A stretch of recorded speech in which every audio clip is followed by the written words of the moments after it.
عزیز ساتھیوں، قتل کرنا اسلام کے اندر بہت بڑا گناہ ہے، کبیرہ گناہ ہے۔ ہمارے نبی صلی اللہ علیہ وسلم نے ارشاد فرمایا کبیرہ گناہوں میں سے ایک گناہ یہ ہے کہ کسی مسلمان کو ناحق قتل کر دیا جائے۔ ہمارا قرآن کہتا ہے من قاتل نفسا بغیر نفس او فساد فی الارض فکأنما قاتل الناس جميعا، جس نے کسی کو ناحق قتل کیا اس نے ساری انسانیت کو قتل کر دیا۔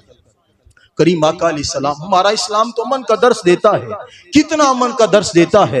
نبی صلی اللہ علیہ وسلم نے منع فرمایا ہے، فرمایا کہ تم میں سے لا یشیر احدکم الی اخیہ بالسلاح، ارے قتل کرنا تو مسلمان کو دور کی بات ہے، اگر تمہارے ہاتھ کے اندر کوئی اسلحہ ہے، کوئی چھری ہے، کوئی مارنے والی چیز پتھر ہے یا کوئی گن وغیرہ ہے، وہ بھی تم کسی مسلمان بھائی کی طرف کر بھی نہیں سکتے۔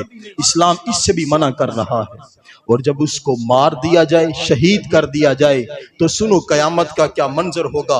حضرت عبداللہ بن عباس رضی اللہ تعالی عنہ آپ ارشاد فرماتے ہیں، حدیث کو مختصر کرتے ہیں، ایک بندہ آیا اور آ کے عرض کی، ذرا بتائیے جو بندہ کسی کو جان بوجھ کے مار دیتا ہے اس کا بدلہ قیامت کے دن کیا ہوگا؟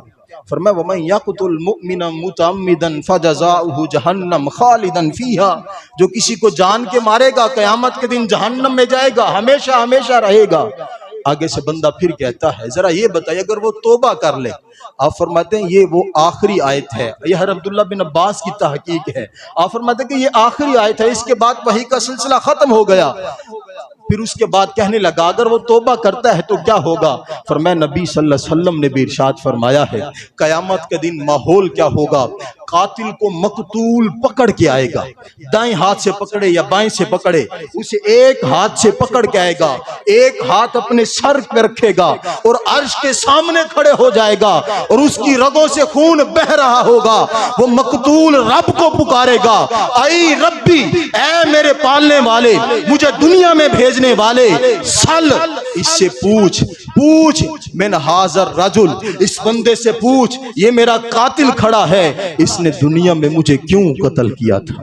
رب کے سامنے، عرش کے سامنے مقتول قاتل کو پکڑے ہوئے ہے اور سوال ہو رہا ہے یا اللہ اس سے پوچھ اس نے مجھے کیوں مارا تھا، ایک زندگی مجھے عطا کی گئی تھی۔ اور عزیز ساتھیوں یہ بھی نہ سمجھے کہ میں نے نہیں مارا فلاں نے مارا ہے، ہمارا اسلام کہتا ہے جس کا عہدہ ہوتا ہے اس سے پوچھا جائے گا۔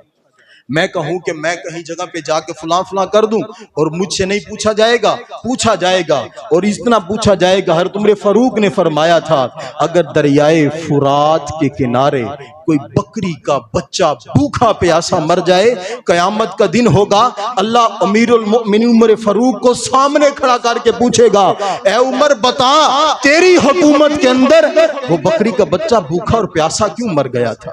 ایک مرنا ہے، دوسرا بھوکا اور پیاسا مرنا ہے۔ ارے مر گیا پھر بھی سوال ہوگا، بھوکا اور پیاسا مر گیا پھر بھی سوال ہوگا۔ ارے حیوان کے بارے میں سوال ہوگا تو بتاؤ انسان کے بارے میں سوال نہیں ہوگا؟ کریم آقا علیہ السلام نے ارشاد فرمایا اول ما یقضی یوم القیامہ، قیامت کے دن جس کا سب سے پہلے فیصلہ ہوگا فرمایا وہ قتل کا فیصلہ ہوگا۔